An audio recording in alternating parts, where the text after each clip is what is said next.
Omusango temujja kugumaza mbiro. Ensi eno gye mulaba emirembe sijja kugibeeramu kati. Muleme kutunda Uganda gyokka, ye mutunire amawanga gonna. Omusango ensi tejja kugumaza mbiro. Mbategeeza nti ensi eno eriko ekikyamu.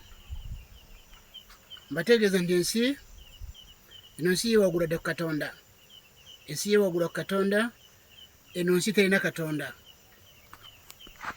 Eno abantu bali mu nsi balinga bwe mulaba omuyeekera bwabeerawo mu maaso ga gavumenti, nga ye muyeekera gavumenti. Ensi yafuuka omuyeekera eri Katonda. Eno ensi yafuuka omulabe wa Katonda, baseba ne banyabo. N'ekyo temujja kumaza mbiro, kubanga mwagala mirembe. Kyeva mulaba mu nsi yonna, mu nsi muno teri muntu ali mu mbeera gy'ayagala kubeeramu. Kaabaani oba ani. Buli muntu yali yagadde kubeera bw'ati yeesanga ali bw'ati. Kubanga ensi eno eriko ekikyamu. Tewali muntu ali mu mbeera gy'ayagala kubeeramu, kaabe mukulembeze wa ggwanga, kaabe kabaka, kaabe beere mugagga oba mwavu, bantu bonna teri muntu ali mu mbeera gy'ayagala kubeeramu. Kubanga ensi eno eriko ekizibu. Kuva Adamu bwe yayonoona, baseba ne banyabo, Adamu muntu yasooka bwe yayonoona, eno nsi yafuna ekikyamu. Okusooka igitabo ky'Olubereberye ssuula 3 n'olunyiriri lw'okuminamusanvu omutwe wa 19 kikakafu nti Katonda yakolimira ensi eno. Yava mu mbeera n'akolimira ensi. Mbategeeza nti ensi eno omuntu agyonoona n'afuuka mubi mu maaso wa Katonda. Mbategeeza nti Katonda yatuuka okuzikiriza ensi eno n'amataba, omuntu nga yeyongedde okubijja mu maaso ge. Mbategeeza nti omuntu n'ayonooneka n'afuuka mulabe wa Katonda. Bayibuli bw'egamba, bw'otuuka mu Baluumi ssuula 5 n'olunyiriri lw'e10, olaba nti Pawulo ajjukiza Abaluumi n'abategeeza nti twali abalabe. Eby'awandiikibwa ebirala ebikakasa. Omuntu n'afuuka omulabe wa Katonda. Yesu Kristo kyamuleeta ku nsi eno yali aze gutabaganya omuntu ne Katonda. Naye ate ekyembi kati, amadiini agali mu nsi kati gonna g'abantu abeenenyeza ssente. Enjiri ya Yesu Kristo yennyini ku nsi teriiko. Yali aze gutabaganya omuntu ne Katonda, omuntu ave mu nnaku yaleetebwa ekibi ku nsi. N'ekyo mbategeeza baseba ne banyabo nti buli muntu alowooze ebigambo bino bye mbategeeza ng'omuwandiisi yakiweebwa, okutegeeza nti teri mirembe egiteekeddwa kufunika mu nsi yonna. Mbategeeza nti kyova mulaba obufumbo ku nsi bulemye. Teri mirembe mu bufumbo nedda. Amawanga gonna nedda, teri mirembe. N'olwekyo mbasebo okujjako Uganda efunye Katonda gy'asaasidde okutegeera ebigambo bino, naye amawanga gonna tegana bakufuna essuubi lyonna, okuwulira essuubi lyonna. Embeera yongera kwonooneka mu mawanga gonna. Omuzungu wagambira nja kubeera n'embwa yange saagala kubeera na kirala. Nja kusula ne kapa yange saagala kubeera na kirala. Alina ssente n'emirembe tagiraba. N'ekyo mwena bampuliriza, teri mirembe. Wakwambala bulungi, ne mugenda mu masaluni mulabika bulungi, naye emitima gy'abantu gyonna mivundo. Gyonna gijjudde ennaku gyayogerekeka. N'ekyo mbategeeza nti enkyukakyuka okujja mu nsi eno yakukwatibwako ebiti 3 by'abantu. Ekisooka bapulezidenti b'amawanga.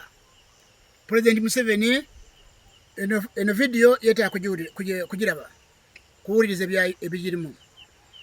Bapulezidenti, bakabaka, n'abannaddiini oba abagolozi b'amadiini n'amakanisa. Ebiti 3 birina okutegeera kiki Katonda kyeyeetaaga.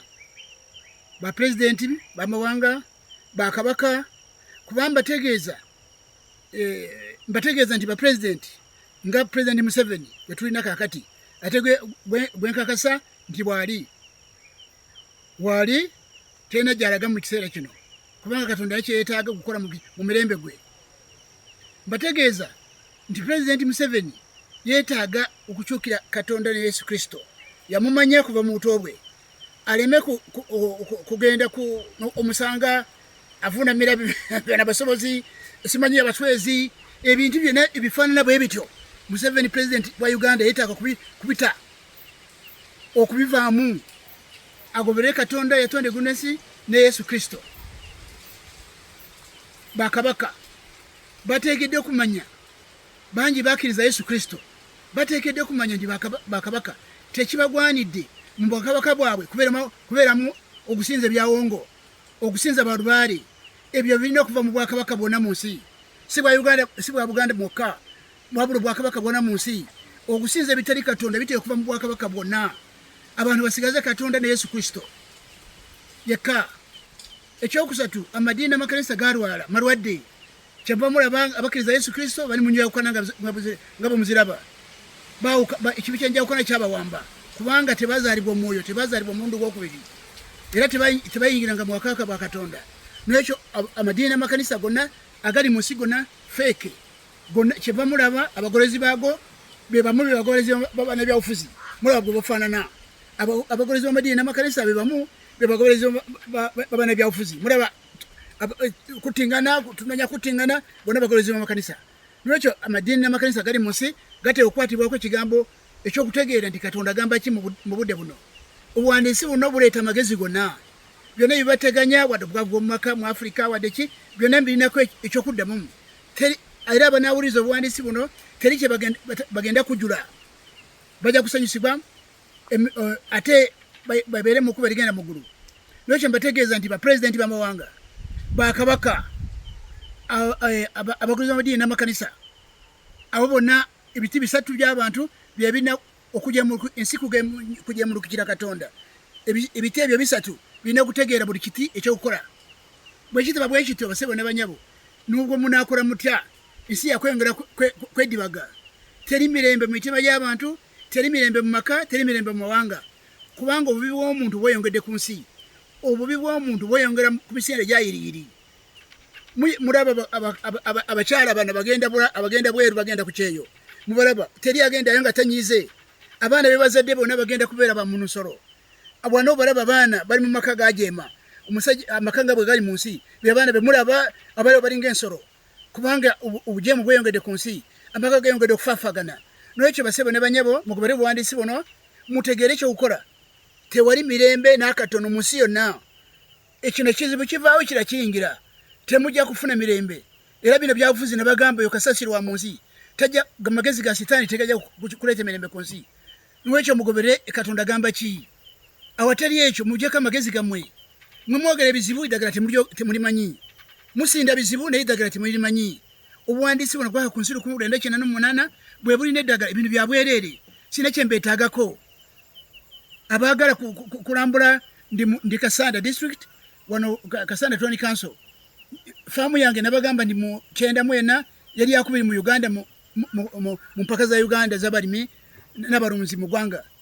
Nubwo ekyo sirina kye mbeetaagako mwena wano teri ssente wabula kufuna obulamu abantu mutandike kulowooza ekyokulaba nti mujja mutuuka wano Kasanda mutuuka wano Kitongo ku lusozi luno Katonda kwe yasiza obuwandiisi buno mutegeere mukole ki.